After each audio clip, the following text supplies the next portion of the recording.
आप सभी साथियों को मेरा नमस्कार है।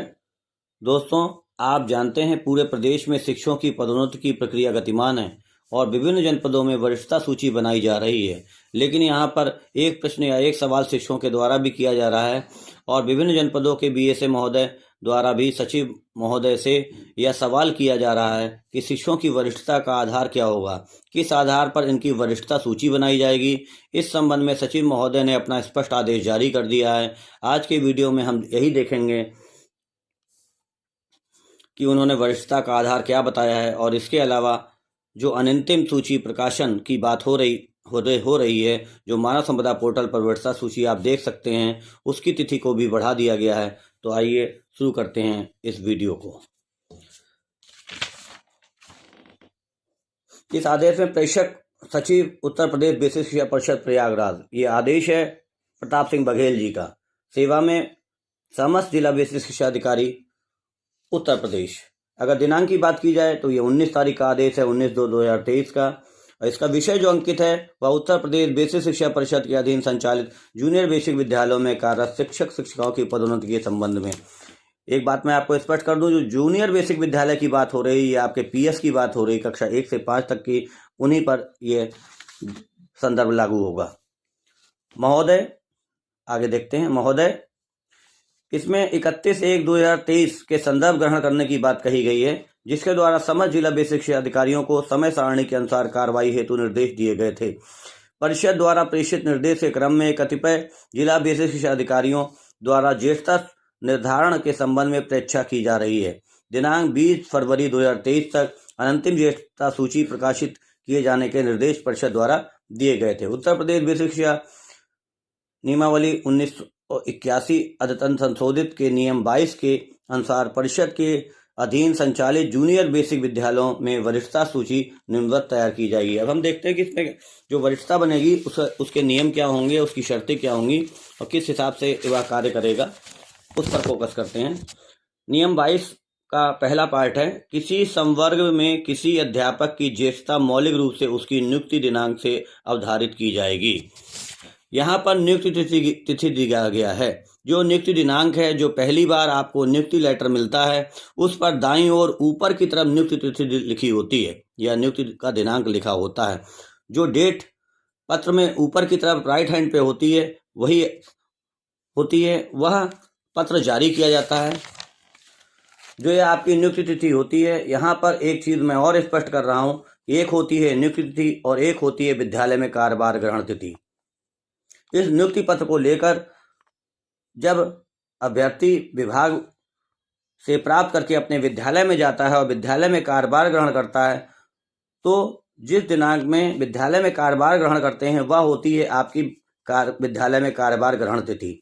अपने विद्यालय में कार्यभार ग्रहण तिथि उसी को कहते हैं, जबकि जो आपको नियुक्ति पत्र दिया जाता है, जो दिनांक उस पर राइट हैंड पे ऊपर अंकित होती है, वह होती है आपकी नियुक्ति तिथि।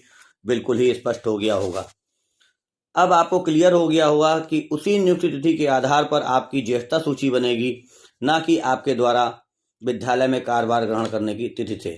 अब इसी क्रम में आगे क्या बात हो रही है उस पर देखते हैं। परंतु यदि 2 या 2 से अधिक व्यक्ति एक ही दिनांक को नियुक्ति किए जाते हैं, तो उनकी ज्येष्ठता उसी क्रम में अवधारित की जाएगी जिसमें उनके नाम यथास्थित नियम 17 या नियम 18 में निर्दिष्ट सूची में आए हों। दोस्तों, यहाँ पर जो कहने का अर्थ यह है, वह आप जिस आधार पर आपका चयन हुआ है, मेरिट के आधार पर आपका चयन हुआ था, उसकी एक सूची थी। उसी चयन सूची में मेरिट के अनुसार ही या मेरिट के आधार पर ही आपकी नियुक्ति पत्र जारी हुआ था।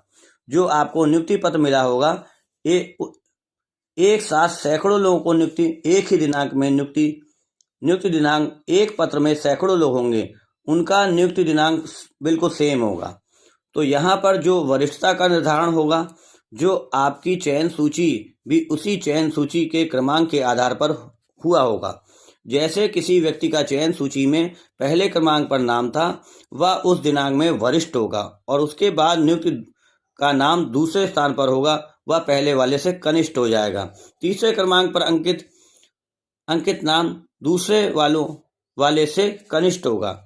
तो चयन सूची या नियुक्ति पत्र पर अंकित नाम के क्रमांक के आधार पर ही इसके वरिष्ठता का निर्धारण किया जाएगा। इस पर जो मुख्य बिंदु है या मुख्य बिंदु पर फोकस किया जा रहा है, एक दिनांक में ही निर्धारित किया जाएगा, फोकस किया जाएगा, उसी पर मुख्य बिंदु बनाया जाएगा। क्रमिक रूप से निर्धारण इसी प्रकार होगा जो ऊपर होंगे, जो आपकी चयन सूची होगी, जो आपकी नियुक्ति पत्र होगा, जो उसमें ऊपर नंबर पे नाम होगा वह वरिष्ठ हो जाएंगे और जो नीचे होगा, उससे नीचे होगा, वह कनिष्ठ बन जाएंगे। अतः स्पष्ट हो गया होगा।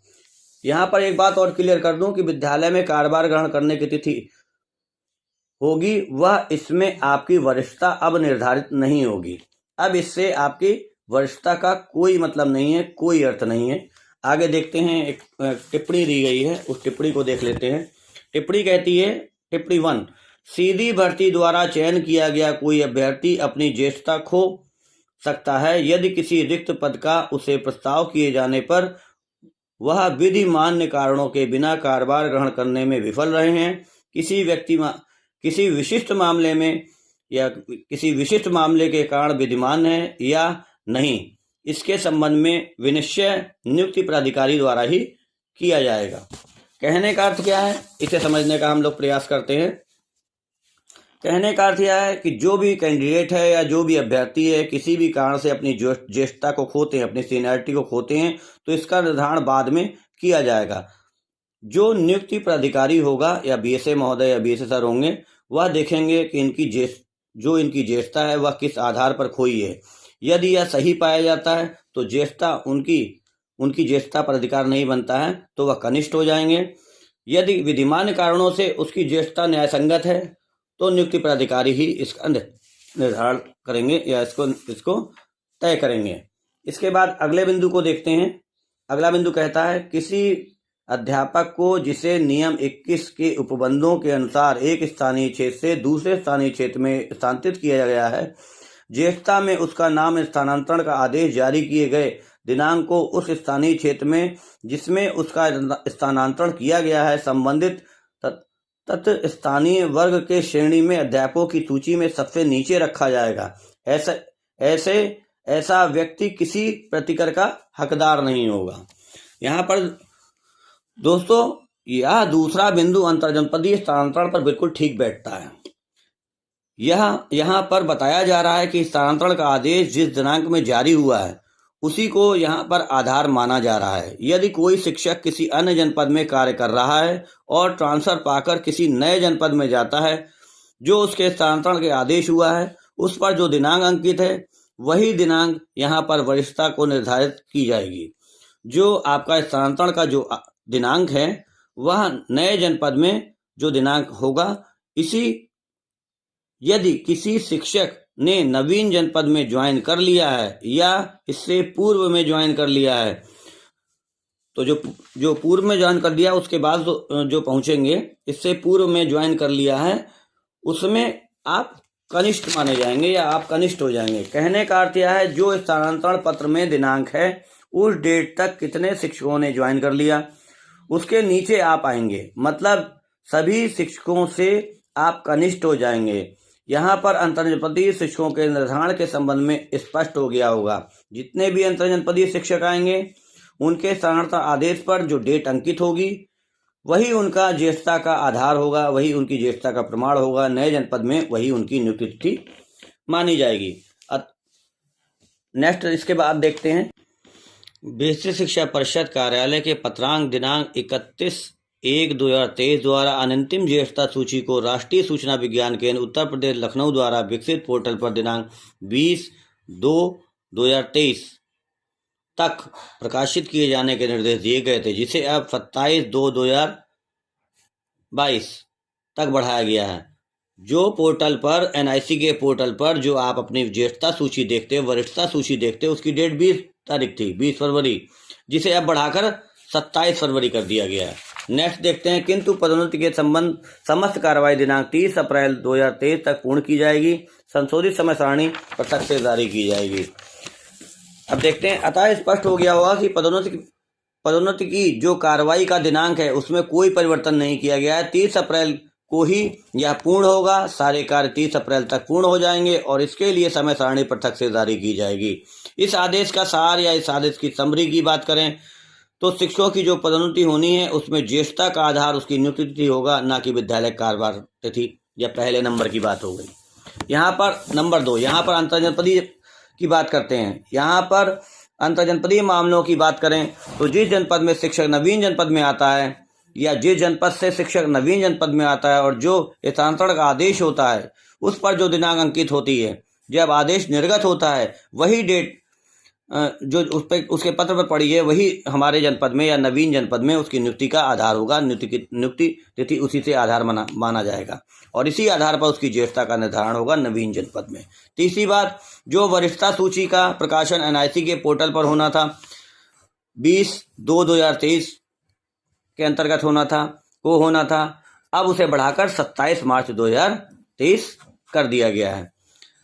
आप अपनी वरिष्ठता सूची अब 27/2/2023 को पोर्टल पर देख सकते हैं।